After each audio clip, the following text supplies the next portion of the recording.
Bonjour YouTube, je suis Sébastien et aujourd'hui on va parler de cette piscine.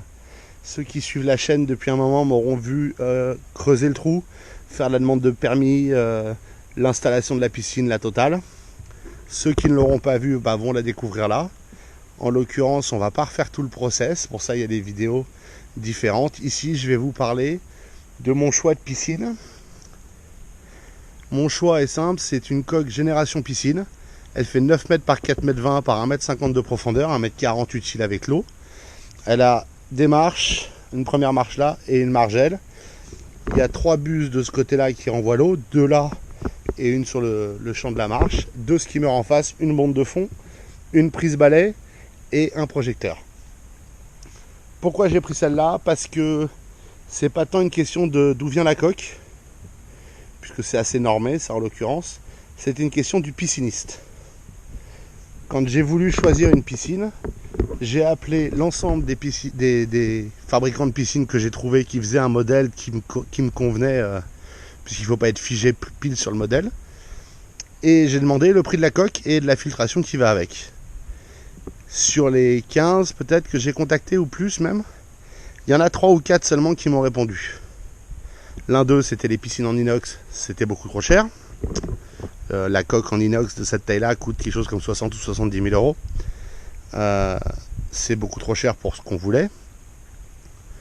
La plupart ont voulu me vendre, de passer voir, de venir discuter, d'envoyer un commercial, c'est compliqué. Non, ce que je voulais, c'était le prix de la coque et le prix de la filtration qu'elle a avec la coque. L'installation, la mise en place, la margelle, tout ça, c'est des facteurs extérieurs. Mais si un fabricant n'est pas foutu de me donner un tarif sur le produit de base qui est standard et qui n'est pas dépendant de qui je suis, où j'habite ou à quoi ressemble ma maison, je les ai exclus automatiquement. Il y en a qui en plein Covid m'ont demandé d'aller à la foire de Savoie pour rencontrer les commerciaux parce qu'il n'y a que là qui font des devis. Je demandais même pas un devis, je demandais le prix de la coque. On parlera du prix de l'ensemble de la piscine dans une prochaine vidéo.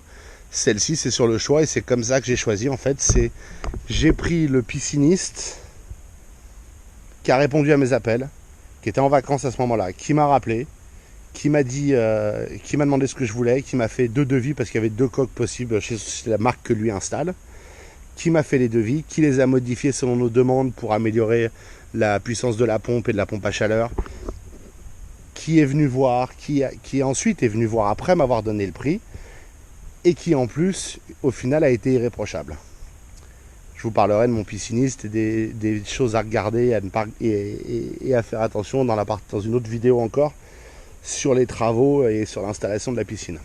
On va le faire par étapes. Mais donc voilà comment j'ai choisi la piscine. Les dimensions, c'est pas moi, c'est madame. J'aurais pris un peu plus petit personnellement. Faut pas perdre de vue que ça, c'est déjà plus de 40 mètres carrés de surface. Quasiment 40 mètres carrés de surface, pardon. C'est 54 mètres cubes d'eau. C'est un volume à entretenir, à remplir, à nettoyer. C'est de la consommation de produits, c'est plein de choses.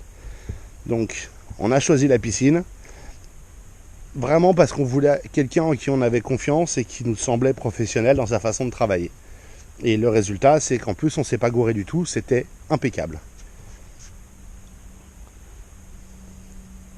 Cette piscine maintenant va faire l'objet donc de plusieurs vidéos. On va parler du prix, on va parler de ce que représentent les travaux, et puis on va parler de l'entretien de la piscine régulier, parce qu'il faut être conscient de ce que ça représente. Il faut voir qu'il y a plein de moucherons et de moustiques. J'ai passé l'épuisette hier. Il y a des saletés au fond, il y a des feuilles. J'ai passé l'épuisette hier et la filtration tourne une bonne partie du temps. On a un robot, on a tout ce qu'il faut, mais inévitablement, on est dans la nature. Et dans la nature, il y a des saletés. Donc, c'est à prendre en compte quand vous envisagez d'acheter une piscine. Et si vous ne la nettoyez pas, ce qui va se passer, c'est qu'elle va tourner. Donc, ça devient un autre type de problème. Qui dit piscine, dit aussi local piscine. Ceci est le mien. Il y aura une vidéo sur comment le construire. Vous trouverez le lien dans la description aujourd'hui ou quand elle sera publiée. Ça dépend de si elle est déjà publiée. Vous pouvez voir qu'il nous manque du bois sur les portes, ce sera la même chose que sur les côtés. Le problème, c'est qu'on est en pleine période de pénurie de bois et qu'on n'arrive pas à trouver ce qu'on cherche. Donc pour le moment, il est comme ça, c'est pas grave. Vous pouvez voir qu'il y a une pompe à chaleur, nécessaire pour chauffer l'eau, hein, pas obligatoire. mais quand même utile, surtout dans les montagnes. Et voilà le bordel de l'installation. Alors, vous pouvez ignorer le fil Ethernet qui alimente la caméra de surveillance de la piscine, mais ça représente quand même un filtre à sable, une pompe. Ça, c'est le bypass de la pompe à chaleur. Ça, c'est l'électrolyseur, c'est le boîtier noir. C'est ce qui fait qu'on a une piscine au sel. Une piscine au sel, c'est une piscine au chlore, mais c'est une piscine au chlore naturelle qui est générée par l'électrolyse de l'eau dans laquelle il y a du sel. Mais c'est une piscine au chlore, faut pas se mentir. Vous avez le régulateur de pH qui est en haut dans le coin, petit machin gris. Lui, il injecte du pH qui mesure ici. Vous avez le tableau électrique de la piscine qui contient les boutons on, off et manuel. Donc en fait, on allume en automatique selon le minuteur, ou on allume en permanence, ou on éteint le système. Et on a l'éclairage de la piscine qui est le bouton du dessous. Et puis vous avez un tableau électrique que j'ai mis parce qu'on a rajouté l'électrolyseur et le pH qui n'étaient pas compris dans le devis et qu'on n'avait pas prévu dans le devis non plus.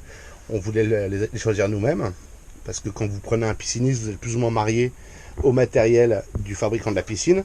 La pompe, c'est le fabricant de la piscine. Le filtre à sable, c'est le fabricant de la piscine. Et la pompe à chaleur aussi. Donc on a cette jolie piscine.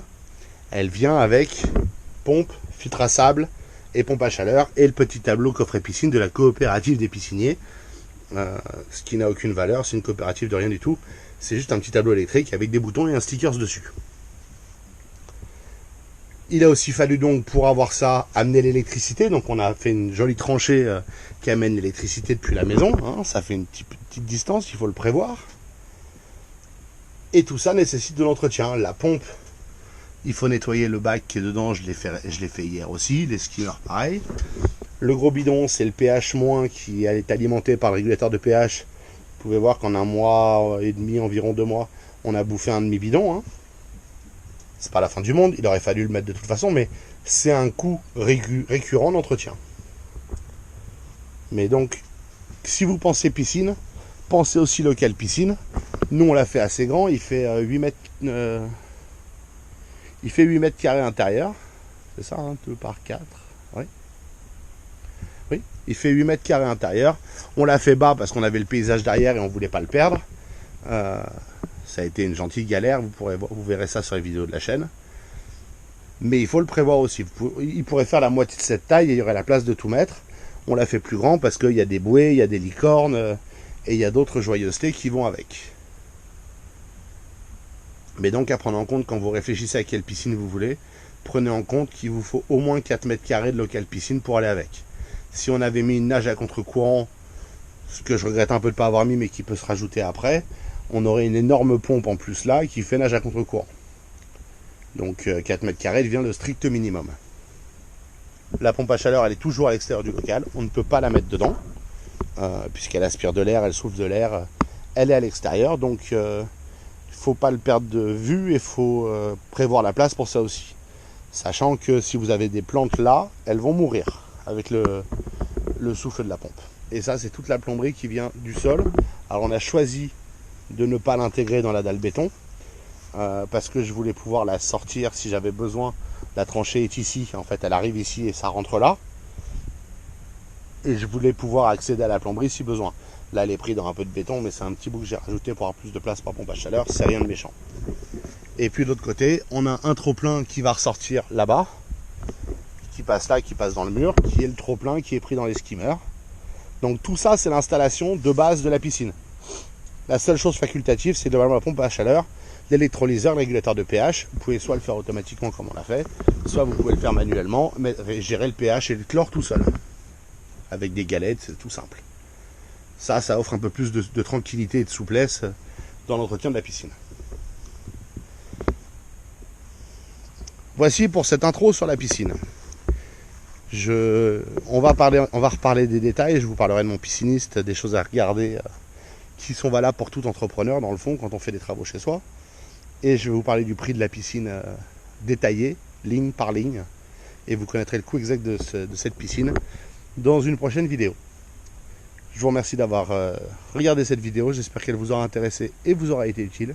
Si c'est le cas, pensez à vous abonner et à la liker. Et puis si vous avez des remarques ou des questions, les commentaires sont là pour ça.